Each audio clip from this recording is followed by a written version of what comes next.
In 2022, we saw something that we have never seen before, a phenomenon that was very strange to see.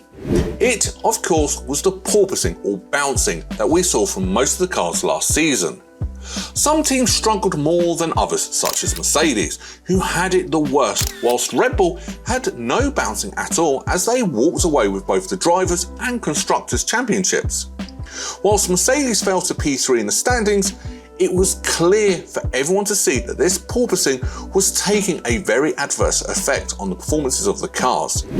It was not just Mercedes who had this, it also happened to teams like Ferrari, who at the start of the season had the fastest car, so it was possible for teams to get the results.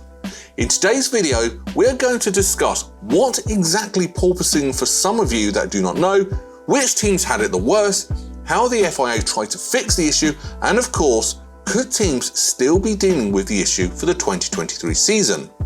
Let's get right into it. To start off with, we're going to talk about exactly what porpoising is, if you do not know already. It gets the name from an animal that bounces up and down in the water, and this is what happens with Formula 1 cars. The cars would bounce as they went down a lot of straights, which we saw first at the pre-season testing in Bahrain at the start of the 22 season. The car would look like it was bouncing up and down, causing the drivers' heads to shake like they were at a rock concert. It happened due to the brand new ground effects and the flaw that the 2022 regulations brought into play. The new Venturi tunnels that were on the floor of the cars caused the cars to be sanctioned so close to the ground, causing the bouncing. With the teams wanting to run their cars as low to the ground as possible to create as much downforce as possible, it meant that this bouncing would take place because of this. The issue could easily be solved if teams decided to raise the ride height of the car, but this would limit its performance and the downforce on the car would be lost. It would provide more speed on the straights as the bouncer would not stop the car, but would be much slower around the slow speed corners due to the ground effects not being in play. So now you know a little bit about the porpoising, let's talk a bit about the 2022 season and how badly it affected some teams, but also how some teams benefited from this issue. The 2022 season was the start of the brand new regulations, and there was always going to be a mix-up of the order. We saw Mercedes drop from dominating races in previous years to going to having the third fastest car and being happy with getting onto the podium. Red Bull and Ferrari looked like they were going to be the two teams who were going to fight for the championship, but after the first week in Bahrain, we realised who was and wasn't going to struggle with this porpoising issue. Red Bull looked like they were the only team on the grid to not suffer from this horrendous bouncing, so they would have a huge advantage. It was the main talk of the start of the season, really, and how Red Bull somehow managed not to have this issue at all, whilst everyone else did. It was a clear indication of how Adrian Newey is a mastermind in aerodynamics and how he got that RB18 ready to be one of the most dominating cars that we have ever seen in the history of the sport. Mercedes, on the other hand, were the ones who struggled the most with the porpoising issue, and it really affected how their results will be at the start of the season. In some races, they would struggle to even be anywhere near the podium. And in Imola, Max Verstappen would lap Lewis Hamilton, who didn't even score any points at all. It was clear that Mercedes were struggling with being able to overtake people due to the pure lack of straight line speed that the W13 had. Even teams who had pace like Ferrari still had this bouncing issue, but they were still able to get performance in the car to take home wins. So the poor Mercedes performance was not only down to porpoising, Red Bull had the best straight line speed by a mile because their drivers were not bouncing up and down and they could have their ride height as low as they wanted. However, many people put the issue also down to what the track the teams were racing at and how the surface reacted to the cars. At the very start of the season, Formula 1 visited a lot of street circuits like Monaco, Baku and Australia, where the surface is already very rough due to them not being designed originally to race on with these cars. So the car, even before 2022, would bounce, but now it was much worse, and in Baku, it was causing a lot of pain to some drivers.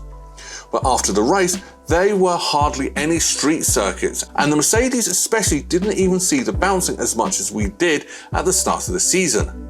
They were able to dial it out and get performances. But will their W14 have no bouncers at all when we get to Bahrain? We will have to find out in the coming weeks. The FIA's main goal in today's day and age is to make sure that safety is the top priority before anything else. So with the porpoising, many drivers complained of them having a very bad back pains after the race due to how much G-force was being put onto their spines during a race. So the FIA has decided to make a change to the regulations for 2023 to try and put a stop to the extreme bouncing that happens to the drivers. All the teams will be required to raise the height of their floor by 15mm. It may not sound like a lot, but it will make a huge change going forward for the teams. However, this change has received some backlash from the teams, particularly Red Bull. They believe that teams should be forced to finding a way to get rid of the porpoising instead of the FIA helping them to do so. As you know, Red Bull was the only team not to have the porpoising, and they think that it is unfair that they are getting punished too for something that they do not have, which you can kind of understand. But will these changes actually make any difference? Let us know what you think in the comments below. On to the reason why you clicked on this video, and that of course, could some teams still be dealing with porpoising in the up and coming season? Well, the plain and simple answer is yes. More than likely we will see it for sure. From the 9 teams who we saw have some form of porpoising from, there are very high odds that 1 or 2 of these teams are unable to dial it out from their 2023 challenges. Mercedes will be one of the teams who really do hope that they do not have porpoising with their W14, as they aim to be back fighting at the top in 2023. It'll be very hard to predict if we see Mercedes back at the top, and if they get rid of the porpoising, it is very certain that they will be able to get as much more pace out of the car. But with Formula 1 having pre-season in Bahrain like they did last year and have done for so many years now, we will get a very good understanding and comparison to last year when we first saw the bouncing. 2023 is the second year of the new regulations, and with every team having a full year of understanding under their belt, it will allow for a very interesting 2023, with battles from the top to the bottom of the grid. It is a season that you do not want to miss at all, with so many questions have to be answered, and one of the most important ones is that will porpoising be a thing of the past when we finally get to Bahrain, or will we still see it going forward? We will have to wait and find out. Thank you so much for watching this video, and make sure that you like the video and subscribe to watch more videos just like this one.